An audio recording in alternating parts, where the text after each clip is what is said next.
Tuesday morning, Good to see you, Chris. sir. Canty? Good to see you, too. It's How's a it good going? morning. My Yankees advancing to the ALCS. Oh, yeah. Broke out the brooms for the Minnesota Twins. That they did. First time a 100-win team has gotten swept from the DS. Here we go. They thought it was going to be different than last year, too. 13 straight playoff wins against the Twins. We own Minnesota. And Minnesota... In baseball, not football, though. Yeah.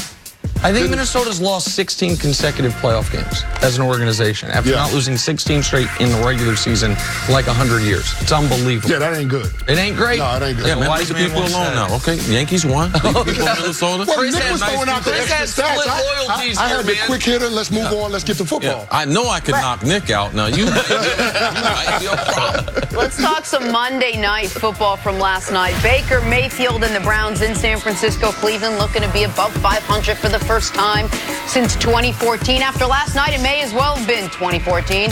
Richard Sherman picks off Baker, and later in the first, Baker sack, fumbles, ball recovered by Nicky Bosa.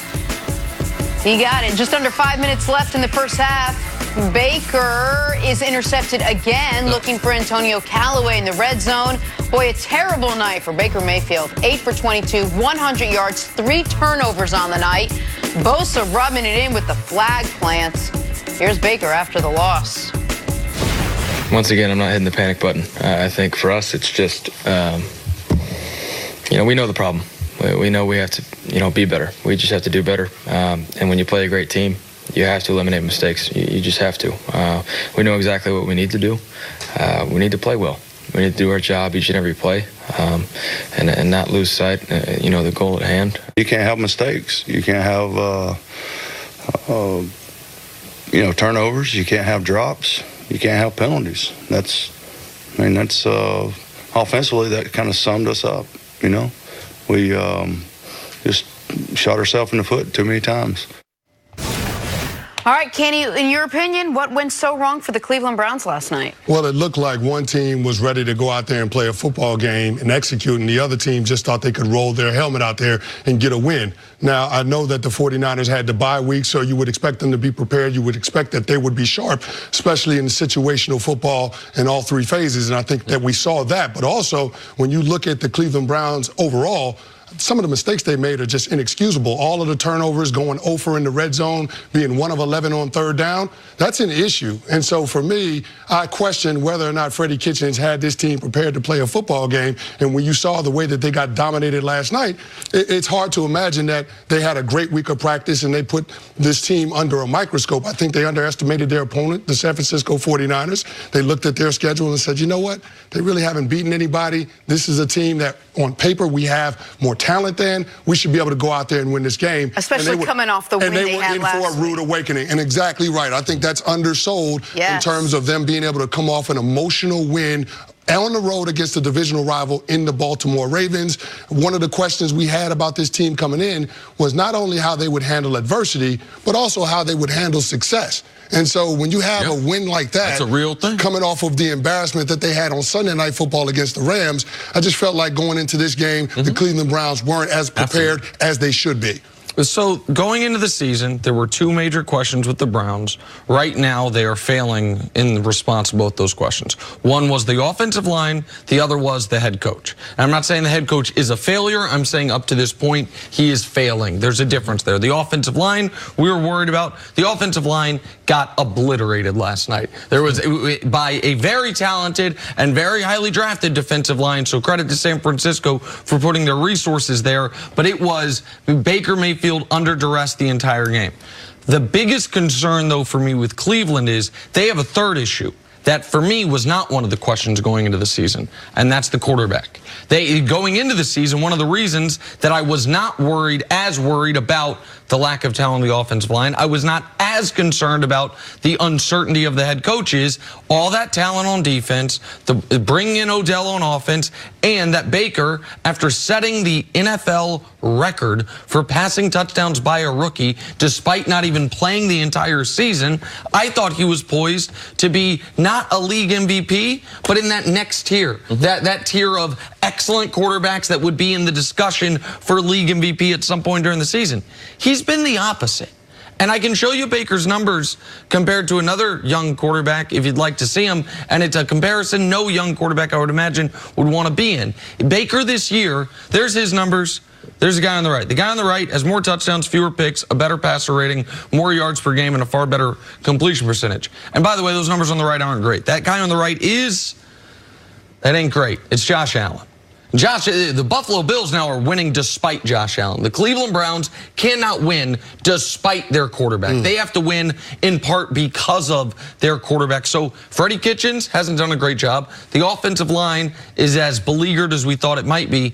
And Baker is having a brutal start to his season. The one thing that there was little discussion about was with all the hype, they have very few players that have won. I think they only got 11 players with playoff experience on their roster. Jenna talked about it. Well, what when something bad happens? Because every NFL team, New England, we saw them struggle last year or opening month of the season. They did get it together. They get it together better than most teams. What would they do in facing adversity? And we saw every time Baker Mayfield, every time they lost, he came to the mic, and it was the media's fault. Oh, people are going to give up on me. I like his press conference afterwards because he said, we got to play better. It's not the media's fault. You need to look yourself in the mirror. Baker Mayfield is the franchise quarterback for the Cleveland Browns. And at some point, he might be great. But we need to stop trying to figure out who's going to be what after seeing them a little bit of time in the NFL. It takes a long time to make a great career in this league.